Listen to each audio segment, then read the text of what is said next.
ಇದೊಂದು ಅಭಿವೃದ್ಧಿ ಕೆಲಸಗಳು ಮಾಡಿದ್ರಿ, ನಿರೀಕ್ಷೆ ಇತ್ತು ಸರ್. ನನಗೆ 100% ನಿರೀಕ್ಷೆ ಇತ್ತು. ನಾನು ಗೆಲ್ತೀನಿ ಅಂತೇಳಿ ಅಭಿವೃದ್ಧಿ ಕೆಲಸಗಳಿಗೆ ನಾನು ಕೊಡ್ತಾರೆ. ಜನ ವಿಶ್ವಾಸವನ್ನು ಕೊಟ್ಟಿದ್ದಾರೆ. ಒಬ್ಬ ಕಾರ್ಯಕರ್ತನಾಗಿ ಪಕ್ಷದ ಕೆಲಸವನ್ನು ಮಾಡಿ ಸರ್. ಬಿಜೆಪಿ JDS ಮೈತ್ರಿ ಯಶಸ್ವಿ ಆಯಿತಾ ಬೆಂಗಳೂರು ಗ್ರಾಮಾಂತರದಲ್ಲಿ ಹೇಗೆ ಸರ್?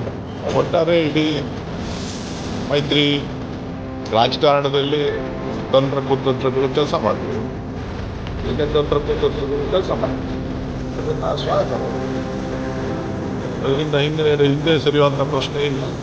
ಜನರ ತೀರ್ಮಾನನೇ ಅಂತಿಮ ತೀರ್ಮಾನ. ಜನರ ತೀರ್ಮಾನವನ್ನು ಬಿಟ್ಟು ನಾನೇನೋ ಮಾತಾಡೋಕ್ಕೆ ಹೋಗೋದು. ಸಾಕಷ್ಟು ಕೂಡ ಸಾಕಷ್ಟು ಹೋರಾಟಗಳು ನಡೀತಾನೆ ಇರ್ತದೆ.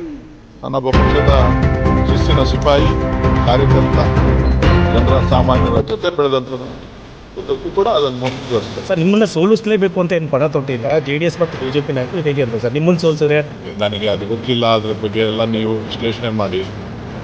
ನನ್ನ ಮೊದಲ ನಾನು ಎಲ್ಲವನ್ನು ಕೂಡ ಸಮಾನವಾಗಿ ವಿಚಾರ ಮಾಡಬೇಕು. ನನಗೆ ರಾಜಕಾರಣ ಮತ್ತು ರಾಜಕೀಯ ಜೀವನ ಅನಿವಾರ್ಯ. ನಾನು ಕೆಲಸ ಮಾಡ್ತೀನಿ, ರಾಜ್ಯದ ಹಿತದೃಷ್ಟಿಯಿಂದ ಕೆಲಸ ಮಾಡ್ತೀನಿ. ಹಾಗಾಗಿ ಇವತ್ತು ಗಂಗಾ ಈ ಬಾರಿ ಧನ್ಯವಾದ ಸರ್. ಇಂಡಿಯಾ ಒಕ್ಕೂಟ ರೀಚ್ ಆಗಿದೆ. ಅವರಿಗೆ ಅದೇ ಇಲ್ಲ ಅನ್ನೋದು ಮತ್ತೊಮ್ಮೆ ಸಾಬೀತಾಗಿದೆ ಸರ್. ಉತ್ತರ ಭಾರತದಲ್ಲಿ ಒಳ್ಳೆಯ ಉತ್ತಮ ಫಲಿತಾಂಶವನ್ನು ಇವತ್ತು ಕಾಂಗ್ರೆಸ್ ಮತ್ತು ಇಂಡಿಯಾ ಒಕ್ಕೂಟ ಗಳಿಸ್ತಾ ಇದೆ. ಇವತ್ತೇನು ಮೋದಿ ಸರ್ಕಾರದ ಸಾಧನೆಗಳನ್ನು ಹೇಳ್ತಾ ಇದ್ರು, ಆ ಮೋದಿ ಸರ್ಕಾರದ ಸಾಧನೆಗೆ ಜನ ಬೆಂಬಲವನ್ನು ಕೊಟ್ಟಿಲ್ಲ. ಯಾಕಂತಂದರೆ ಅವರು ಭಾರತೀಯ ಜನತಾ ಪಕ್ಷದವರು ಹೇಳ್ತಾ ಇದ್ರು, ನಾವು 300ಕ್ಕೂ ಹೆಚ್ಚು ಸ್ಥಾನಗಳನ್ನು, 350 ಸ್ಥಾನಗಳನ್ನು ಗೆಲ್ತೇವೆ, 400 ಸ್ಥಾನಗಳನ್ನು ಒಕ್ಕೂಟ ಗೆಲ್ತದೆ ಅಂಥೇಳಿ ಹೇಳ್ತಾ ಇದ್ರು.